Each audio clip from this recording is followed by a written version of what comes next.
말씀은 신약성경 마태복음 18장 6절부터 14절까지 말씀을 선고하십니다. 신약성경 마태복음 18장 6절부터 14절 말씀을 다 같이 합독하시겠습니다. 6절부터 14절까지 시작. 누구든지 나를 믿는 자 작은 자는 나를 실족하게 하며 차라리 연자 맷돌이 그 목에 달려서 깊은 바다에 빠뜨려 주심이 나오리라. 실족하게 하는 일들이 있으므로 말미암아 세상에 화가 있도다. 실족하게 하는 일이 없을 수는 없으나 실족하게 하는 그 사람에게는 화가 있도다. 만일 내 손이나 내 발이 너를 범죄하거든 찍어내버리라. 장애인이라 다리를 접는 자도 영생에 들어가는 것이 두 손과 두 발을 가지고 영원한 불에 던지는 것보다 나으니라. 만일 내 눈이 너를 범죄하게 하거든 뼈내버리라. 한 눈으로 영생에 들어가는 것이 두 눈을 가지고 지옥불에 던져지는 것보다 나으니라. 삼가 이 작은 자 중에 하나도 없인 여기지 말라. 너희에게 말하노니 그들의 천사들이 하늘에서 하늘에 계신 내 아버지 항상 배웠느니라. 너희 생각에는 어떠하냐? 만일 어떤 사람이 양 100마리가 있는데 그 중에 하나가 길을 잃으면 그 99마리가 산에 두고 가서 길을 잃은 양을 찾지 않겠느냐? 진실로 너희에게 이르노니 만일 찾으면 길을 잃지 아니한 99마리보다 이것을 더 기뻐하리라. 이와 같이 이 작은 자 중에 하나라도 잃은 것은 하늘에 계신 너희 아버지의 뜻이 아니니라. 아멘. 할렐루야. 아멘. 오늘 새벽 하나님 앞에 나와서 이 말씀을 가지고 질문을 하나님께 물었습니다. 하나님 어떻게 이 말씀을 전할까요? 그런데 한 주간 동안 이 말씀을 묵상하면서 기록하면서 다 답답했습니다. 왜? 하나님이 응답이 없습니다. 답답했는데 오늘 새벽에 하나님이 마음을 주시는데 감동을 주시는데 이렇게 전하라고 하시는 거예요. 교회를 지키라. 교회를 지키라. 요즘 누가 보아도 교회의 위기의 시대입니다. 교회의 위기는 더 나아가 국가의 위기이고 사회와 각 개인의 위기가 되어올 수 있다. 우리는 익히 역사 속에서 잘 보고 살아왔습니다. 교회가 평안하면 나라도 평안하고 각 개인들도 삶이 윤택해지고 아름다워지고 살만한 세상이지만은 그러나 교회가 어려움을 당하고 시련과 혼란이 당할 때는 국가나 사회나 가정이나 개인이 어려움을 당하더라. 그 말씀이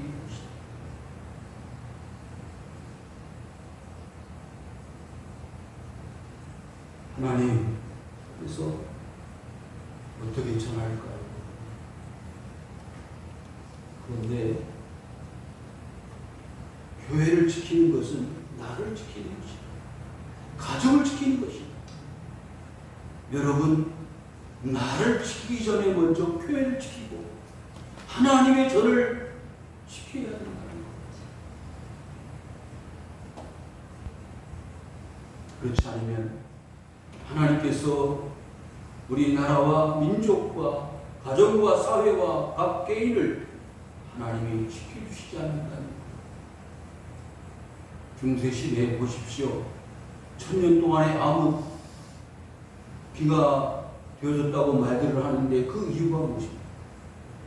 하나님을 버린 백성들이, 하나님을 망각한 사람들이 인간 본연, 인본주의적 삶을 살고 하나님 없이도 살 수 있다고 하는 교만이 극치에 달할 때 교회는 마귀 시대를 지내왔습니다.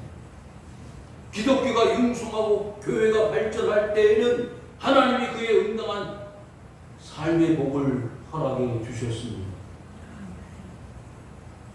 1, 2차 세계대전을 통해서 인간들의 교만이 무너지게 되었고 또 경제 부흥과 발전이 그 이후에 있으므로 세계가 살만한 세상이 되었지 않았습니까? 근데 근자에 와서 이렇게 극심한 전염병으로 인하여 고통을 당하는 일들이 일어난 이유가 무엇일까요? 때가 되었다는 것. 무슨 때? 하나님의 심판을 자초하는 인간들의 교만과 죄악이 세상에 가득 차 관영하여 있기 때문에 하나님의 심판을 받을 수밖에 없는 것이 아니겠느냐. 그래서 이 어려운 때에 교회를 지키자는 거예요. 지금 보십시오. 어떤 이유에서든지 간에 교회는 지금 심각한 위기를 맞고 있잖아요. 하나님이 교회를 이렇게 힘들고 어렵게 만드실 때는 그만한 이유가 있을 거 아니겠습니까? 하나님께서 이런 어려움과 혼란을 주시는 이유는 그 속에서 하나님의 뜻을 찾으라고 하시는 하나님의 거룩하신 명령이라고 믿어야 할 줄 압니다. 하나님은요, 오늘 우리들에게 절규하시듯이 말씀하십니다. 누구든지 나를 믿는 이 작은 자 중 하나를 십조하게 하면 차라리 연자 맷돌이 그 목에 달려서 깊은 바다에 빠뜨려지는 것이 나으리라. 정말 무서운 말씀이 아닙니까? 정말 이해하기 어려운 말씀이 아닙니까? 여러분, 열심히 말씀을 듣고 나가서 복음을 전해야 되지요. 그러나 복음을 전하는 것 이전 먼저 생각할 수 있어야 되는 것은 내 신앙의 삶이 온전하여져야 한다. 내 개인적인 신앙과 믿음이 하나님 앞에서 부끄러움이 없어야 한다는 거예요. 그렇지 않으면 내 삶을 통해서 옆에 있는 사람들이 영향력을 받아서 실족하게 되고 낙심하게 되고 신앙을 포기하게 되고 하나님을 떠나게 될 수 있다는 거예요. 전도하는 것도 중요하지만 전도하는 것보다 더 중요한 것이 있다면 같은 믿음의 성도들이 형제들이 하나가 되어져서 믿음을 지켜가는 것도 더 중요하다고 생각할 수 있습니다. 바울은 고린도 교회 성도들에게 이렇게 말하지 않았습니까? 형제들이 우상 제물 앞에 어떤 사람은 고기를 먹고 어떤 사람은 꼭 고기를 먹지 않는다. 사실 우상 제물도 하나님 앞에 창조 피조되어진 제물로 하나님이 주신 식물과 음식이 아니냐. 뭐 아무 문제가 없다. 그건 제물 이전에 하나님의 것이다. 그러나 그것이 하나님 앞에 드려지는 제물이 아니라 이방 신상 앞에 드려진 제물로서 다른 형제 연약한 성도의 신앙에 부담감이 되고 마이너스가 되어진다면 나는 그것을 평생도록 먹지 않겠다고 선언하여 사람들 놀라게 했습니다. 여러분, 연자 맷돌은요 그냥 돌이 아니에요. 어떤 돌이죠? 나귀가 그 짊어지고 큰 돌을 돌려서 곡식을 빻는 도구 아닙니까? 그 연자 맷돌을 맨다는 것은 무슨 의미가 있을까? 연자 맷돌을 맨다는 것은 전혀 살아날 가능성이 없다는 것을 말하지 않습니까? 그러니까 믿는 자 중에 한 사람을 실족하게 하면은 어떻게 해요? 연자 맷돌이 내 목에 매달려져서 바다에 빠뜨려지는 것이 낫다고 하는 것은 얼마나 무서운 하나님의 심판과 징계입니다. 여러분, 오늘날 이렇게 많은 교회 성도들이 교회를 떠나고 버리고 신앙과 믿음의 삶을 포기하는 이런 상태에 되어진 것은 무슨 이유 때문일까요? 어떤 연유로 인해 이와 같은 아픔과 고통이 계속되어지는 것일까요? 나에게 문제가 있다는, 우리에게 그 이유가 있다는 거 아니겠습니까? 내가 연자맷돌을 매는 것처럼 회개하고 하나님 앞에 자복하는 마음이 있어야 되지 않겠느냐는 말씀이 되겠습니다. 내가 말하는 것, 내가 행동하는 것, 내가 생활하는 것 때문에 내 옆에 있는 주위에 있는 사람들이 신앙에 스트레스를 받고 하나님 앞에 나오는 것을, 신앙생활을 포기할 수밖에 없다면 우리는 그 원인 제공자들이 아니겠느냐 그런 말씀입니다.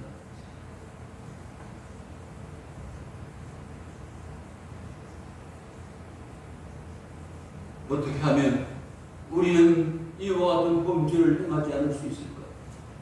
많은 사람들이 신앙과 믿음으로 승리하기를 원하고 그로 인하여 하나님께 영광을 돌리며 살아가기를 원합니다.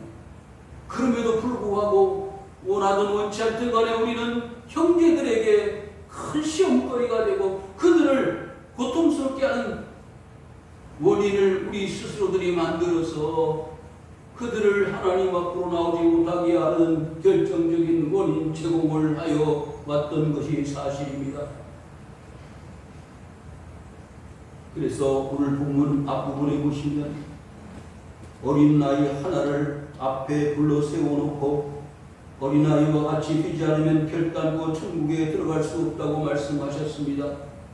성도 여러분, 어린아이는 순수하지요, 겸손하지요, 누구를 의지하지 않으면 길이 없다고 생각하는 연약한 부분이 있지요. 그와 같은 마음으로 주님을 따라가는 사람들이 되어줄 수 있다면 바람직하겠습니다.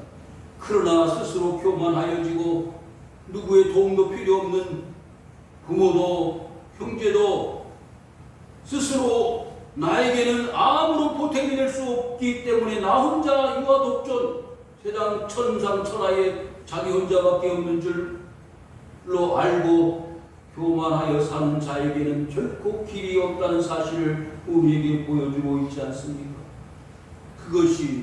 그것이 다른 사람들에게 실족할 수 있는 원인을 제공할 수밖에 없다는 것입니다.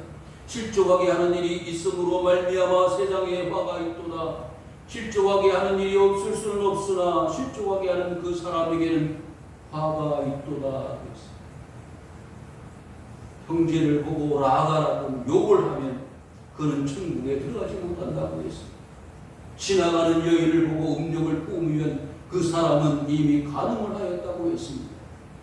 성도 여러분, 율법주의자들이 율법을 행하며 많은 사람들에게 의로운 삶을 산다고 공언하면서 자랑하면서 시장에서 손을 들고 큰 소리로 기도하여 많은 사람들로부터 존경과 부러움의 대상들이 되었습니다. 그런데 예수님 그들을 향하여 뭐라고 말씀하셨습니까? 그들은 이미 상을 받았다 그러지 않았습니까? 그러면서 그 율법주의자들이 말하는 율법보다 더 큰 율법을 우리에게 가르쳐 주셨습니다. 그것이 바로 형제와 이웃을 이만큼 배려하고 생각하는 생각을 가지고 살아야 한다는 거예요. 그 율법이 문제가 아닌 율법 속에 숨겨지는 하나님의 은혜와 뜻을 깨닫는 것이 더 우선이라고 하는 것입니다. 율법에서 가르쳐주지 않고 있는 그 이상의 율법, 그 이상의 가치관을 가지고 사는 것이 더 필요하다는 거예요.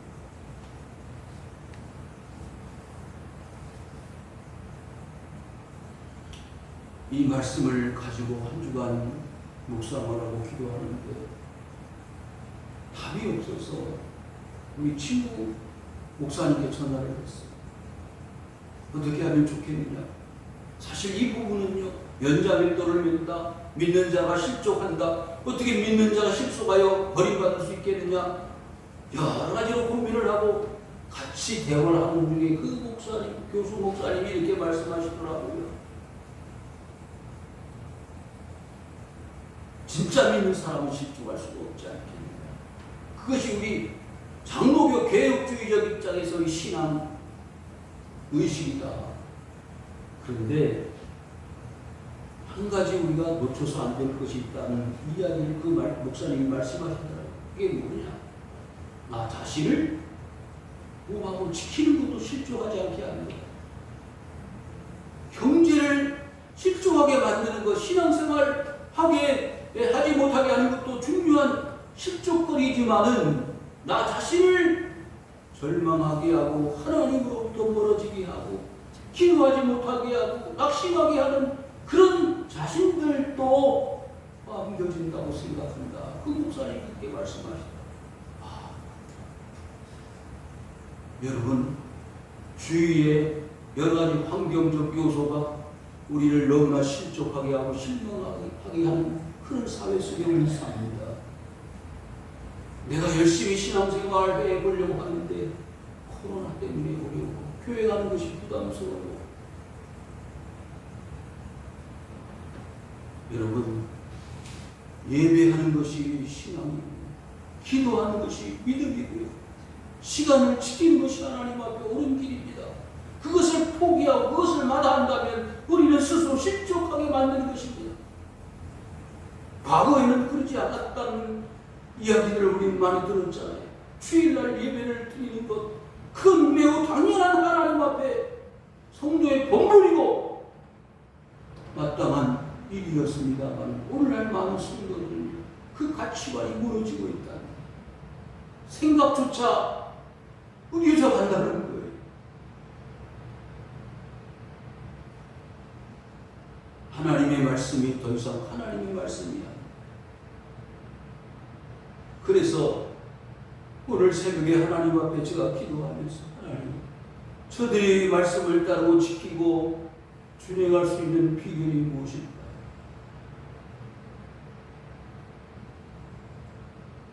성도 한 사람 한 사람에게 신앙과 믿음을 지키라고 설교해. 힘들고 어렵지만 그래도 계속 주의를 지키고 믿음을 지키고 자기 신앙을 사수할 수 있는 최후의 보루, 마지막 모퉁이 돌들이 되기 위해서 부단히 노력하라고 설교를 해라. 교회를 지켜야 한다고 주님 말씀하셨습니다. 하나님, 솔직히 교회를 지킬 만한 재미도 없습니다. 제가 그랬어요. 교회가 너무 적지 않습니까? 성도들이 너무 없지 않습니까? 하나님 뭐라고 말씀하시느냐면 제 마음속에 내가 언제 큰 거 선 거 따지는 거 받느냐 그러시더라고요. 너를 지켜. 너 교회가 작은 것 큰 것 따지지 말고 교회를 지켜. 그러시더라고요.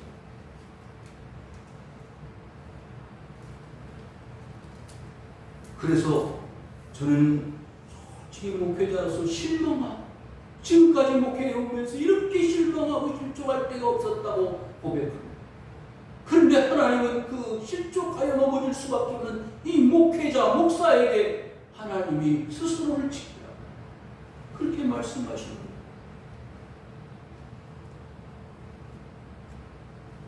그래서 오늘 7절 하반절에 그 사람에게는 화가 있고 내 스스로 나를 스스로 실족하게 만들면 내게 나 자신에게 화가 있다라는 사실이 이런저런 이유와 사정으로 인해서 하나님 앞에 나가는 것이 어렵고 힘들고 신앙생활에 큰 장애물들이 생겨지게 되면 화가 있을 수밖에. 여러분, 고린도 교회는 그랬습니다. 교회 성도들이 모여서 같이 어울리고 같이 떡을 떼고 같이 화합하며 아름다운 공동체 모습으로 바꿔져 가지만 그 안에 얼마나 많은 문제점들이 있었습니까? 다투고 싸우고 세상 법정에 고발을 하고 법정 소송을 이루고 계속 긴장 관계가 끊이지 않았습니다. 한쪽에서는 은혜를 받고 방언을 하지만 어떤 사람들은 그 방언을 하지 못하여 서로 긴장 관계가 조성되어져서 방언을 하는 사람과 하지 못하는 사람들로 이분화되어졌습니다. 이런 여러 가지 어려운 문제들이 초대교회 당시에도 있었습니다. 뿐만 아니라 오늘날 많은 교회들이 이런 저런 이유로 교회가 하나가 되지 못하고 화합되지 못하고 성도가 성도끼리 실족하게 하는 원인 제공하는 일들이 비일비재하게 생기게 되었습니다. 여러분들이요, 오늘 우리가 겪는 이런 교회의 위기와 비극은 우리 스스로들이 만들어내는 작품이라고 생각하지 않을 수 없습니다. 내가 기도하지 않았기 때문에, 내가 형제를 붙들어 주지 않았기 때문에, 사랑하지 않았기 때문에 스스로 자초하는 실족의 현상들을 우리는 수없이 눈으로 목도 목도하고 있는 것입니다. 만일 내 손이나 내 발이 너를 범죄하게 하거든 찍어내 버리라. 장인이나 다리 저는 자고 영생에 들어가는 것이 두 손과 두 발을 가지고 영원한 불에 던져지는 것보다 나으리라. 두 번째로 오늘 새벽에 제가 기도하는데 어제 저녁 밤에요 천국과 지옥 간증을 유튜브를 통해서 우연하게 보게 되었습니다. 그런데 예수님께서 그 간증하는 간증자를 데리고 어디로 가셨느냐 하면 저 지옥 불구덩이 속으로 들어갔는데 그 불구덩이 속에서 소리를 지르는데 그 소리가 어마어마하게 크게 들리더라고요. 어떤 한 사람이 이렇게 외쳤습니다. 예수님 불쌍히 여겨주세요. 나 좀 이곳에서 건져주세요. 이제 이 지옥에서 살 만큼 살았습니다. 얼마 살았느냐? 40년을 살았어요. 40년을 버텼으니까 이제 좀 건져주세요. 이제는 좀 여기서 나가게 해주세요. 하소연을 하더라는 거예요. 예수님께서 이미 때는 늦었다 그러시더라는 겁니다.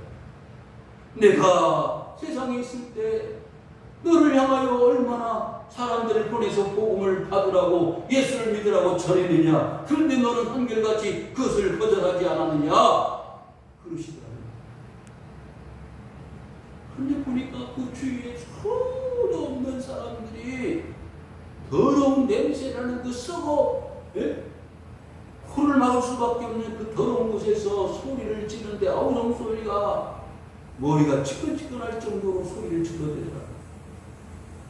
소망이 없는 절망밖에 있을 수밖에 없는 그 지옥의 구렁텅이 속에서 소리를 지르는 그 모습들을 그 간증자에게 목도하게 하신 예수님이십니다.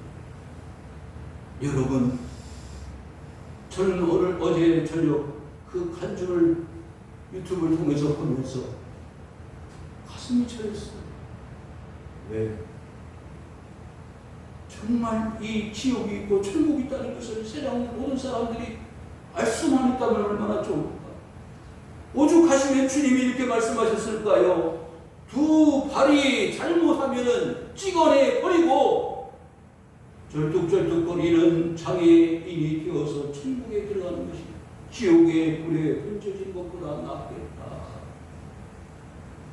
이렇게 말씀하실 수밖에 없었을까요? 만일 내 눈이 너를 범죄하게 하거든 빼내버리라.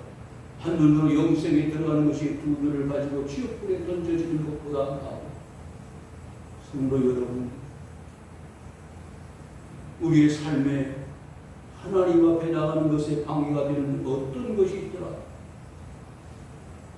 그것이 방해가 되고 장애물이 된다면 그것을 가차없이 잘라내고 끊어내고 구별할 수 있는 능력이 우리에게 있어야 합니다. 그렇지 않으면 우리는 스스로 영생에 들어가는 것을 포기할 수밖에 없는 그런 절망의 순간이 올 수 있다는 것을 우리는 기억해야 합니다. 눈이 없으면 어떻게 살겠습니까?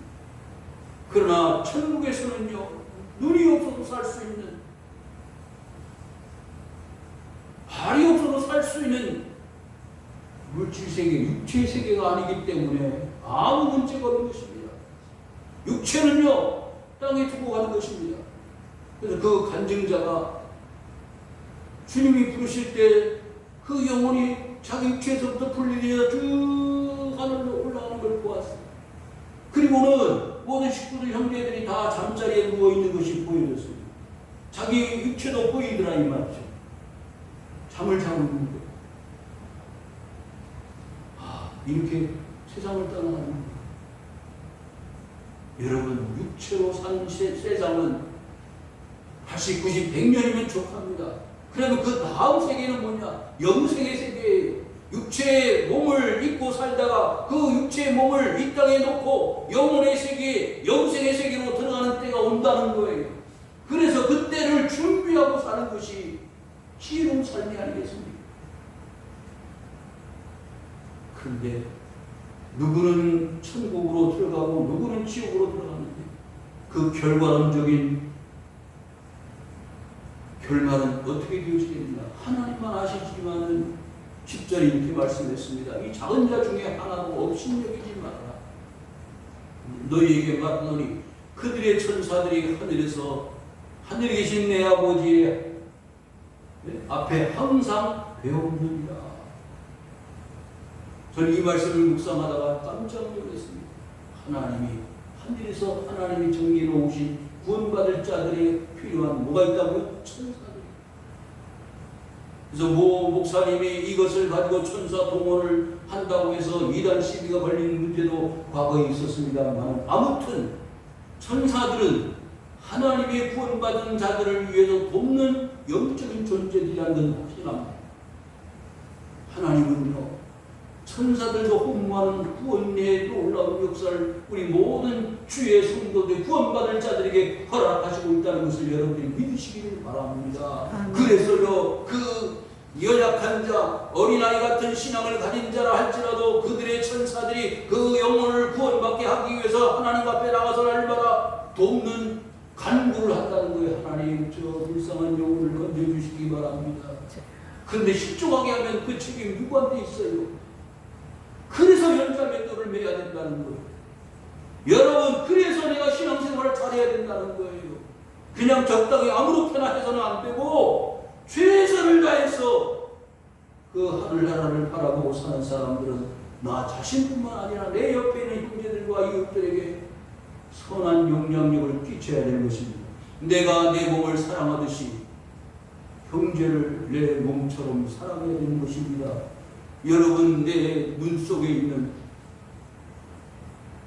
세상을 볼 수 있는 능력이 없어지고 사라진다 할지라도 형제를 온전하게 만들 수 있다면 눈을 포기하는 거예요. 발을 잘라내야 되는 거예요. 그래서 이웃과 형제를 실족하게 만들고 이렇게 고통스럽게 한다면 그 다리를 잘라내서 형제와 함께 불구의 몸이라 할지라도 육체의 세상이 아닌 하나님의 영적인 세상으로 갈 수 있는 길을 찾아내야 한다는 것입니다. 너희 생각에는 어떠하냐? 만일 어떤 사람이 양 100마리가 있는데 그 중에 하나가 길을 잃으면 그 99마리를 산에 두고 가서 길 잃은 양을 찾지 않겠느냐. 여러분, 이 유대인들의 직업이 주로 뭐였습니까? 목축, 양을 기르고 소를 길렀습니다. 그런데 양을 기를 때에는 들판에 나가서 그룹을 지어서 양을 쳤다고 합니다. 목자들끼리 약속을 하는 거죠. 오늘은 내가, 내일은 당신이. 그렇게 해서 혹시 한 마리 양을 잃어버리게 되면 그 잃어버린 양을 찾기 위해서 대부분의 양을 그 다른 목자에게 맡기고 양을 찾으러 가는 거예요. 그런데 어떤 때가 있을까요? 같이 나오지 못하고 목자 혼자 양들을 데리고 꼴을 먹이기 위해서 나갈 때도 있겠지요. 그럼 어떤 현상이 벌어지겠습니까? 그때는 한 마리 양이 잊어버린 것을 알기 때문에 그 양들을 그 자리에 놓고 그 한 마리 양을 찾으러 할 수밖에 없는 게 목자예요.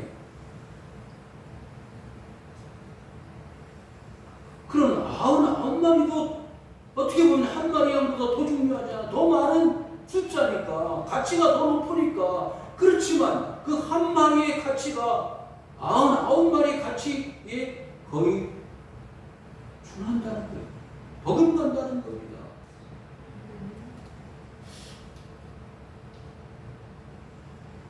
탕자에 비유해서 잃어버린 짐을 나간 둘째 아들이 돌아왔을 때 잔치를 벌이고 호의호식하게 하고 친구들을 위해서 소를 잡아주고 그러잖아요. 그런데 집에 있었던 착한 아들, 큰아들은 그 소식을 들었을 때 화가 났습니다. 나는 아버지의 말씀을 잘 따르고 순종하면서 아버지를 도와서 이렇게 참석했는데 나에게는 양새끼 한 마리 안 잡아주고 저 가산을 다 탕진하고 돌아온 저런 나쁜 놈한테는 잔치를 보내주고 소를 잡아준다니 얼마나 화가 나고 흠떡 떨리는 일입니까? 그랬더니 아버지가 그 큰아들에게 이렇게 말합니다. 야, 이놈아, 너가 뭐가 부족해서 그런 말 하느냐? 내 것이 다 네 것이 아니야. 여러분, 하나님은 우리에게 그와 같이 말씀하시는 거예요.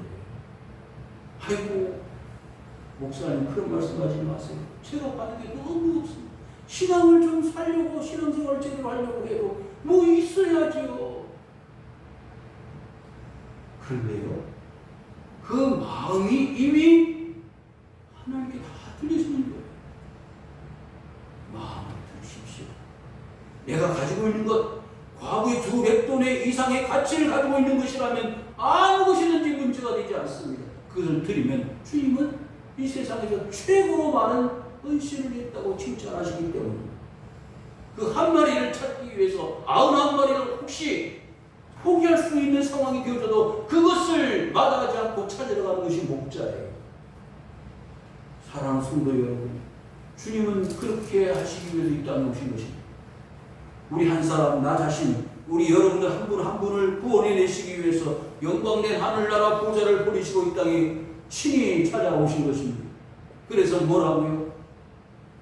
진실로 너에게 이르노니 만일 찾으면 길을 잃지 아니한 99마리보다 이것을 더 기뻐하리라.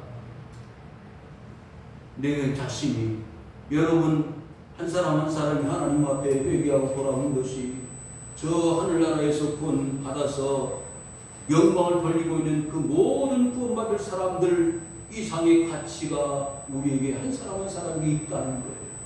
아이고, 목사님 그만 안 나가도 그만하는 별로 도움이 뭐 때문에 못 되잖아요. 이런 분이 있어요. 여러분 절대 그런 말씀하지 마세요. 왜? 하늘나라에서 10,000,000명 구원받았다 하더라도 내 자신이 구원받지 못하는 것은 하나님은 원하시지 않기 때문입니다. 이와 같이 이 작은 자 중에 하나라도 잃는 것은 하늘에 계신 너희 아버지의 뜻이 아니니라. 나는 그렇게 생각, 혹시 겸손이라고, 혹시 내가 그렇게 오바해서 생각할 수 있을지는 몰라도 그건 하나님이 원하시는 게 아니에요. 99마리를 그냥 내버려 둔다니까요. 그리고 한 마리를 기어코 찾으러 갈 때 그 목자의 심정이 어떻게 했어요? 가서 보니까 이 유대 땅에 가면은요, 절벽이 많습니다. 그래서 여러분들 TV를 통해서 보셨겠지만 그 절벽 위로 양들 끌고 올라가는 거예요. 올라가다 보면 어린 양들은 어때요? 미끄러지고 떨어지고 낙상하고 한단 말이죠. 그래서 모르는 사이에, 자기도 목자도 모르는 사이에 그 절벽으로 떨어지는 거예요. 그래서 그런 죽어서 나무에 걸려있는 일들이 다반사가 된다. 그래서 찾으러 갔는데 그 남돌이에서 떨어져가지고 죽어서 나무에 걸린, 그것을 둘러매고 올 때 그 목자 심정이 어떻겠어요? 기가 막히는 거예요. 우리 주님은 그런 심정으로 이 땅에 오신 것입니다. 나를 구원해내시기 위해서, 나를 건져내시기 위해서 양 잃어버린 그 목자의 마음처럼 이 땅에 오셨다는 것입니다. 왜? 하나님이 그걸 원하시기 때문에. 한 사람이라도 99마리 비중보다도 오히려 한 마리 더 양의 가치를 두고 계시는 주님이신 것처럼 내 한 사람이 이 세상 천하보다 필요한 것을 아시기 때문에 나를 기웃고 구원하시고 건져내시기 위해서 여러분들 이 자리에 불러내신 거 아니겠습니까? 그런데 그런 귀한 하나님의 백성들이 실종한다, 버림받는다, 있을 수가 없는 일. 성도 여러분, 마지막 말씀이 되겠습니다. 오늘날 교회의 많은 성도들이 실종을 수없이 하고 있지 않습니까? 수없이 지금 하나님을 멀리하고 하나님을 떠나가고 있지 않습니까? 이것은 하나님의 죄악입니다. 십깔입니다. 연자맷돌을 내는 심정으로 우리는 주님 앞에 나와서 회개해야 합니다. 하나님 용서해 주십시오. 내가 형제들을, 이웃들을 내 몸과 같이 사랑하라고 하셨는데 내가 그 사명을 감당하지 못했습니다. 용서해 주시기를 바랍니다. 회개합니다. 이와 같은 심정으로 주님 앞에 나갈 때 우리는 하나님의 위로하심과 하나님의 함께하심의 놀라운 사랑을 경험하게 될 것입니다. 세상에 많은 사람들이 다 하나님 앞에 돌아오는 것이 한 사람이라도 잃어버린 것이 하나님의 뜻이 아니라고 했는데 우리는 내 스스로뿐만 아니라 우리 하나님 앞에 나와야 할 우리 형제들을 실족하게 하지 않고 그 모든 사람들을 하나님께로 나아가게 하는 지름길, 축복의 통로들이 될 수 있기를 주님의 이름으로 축원을 드립니다.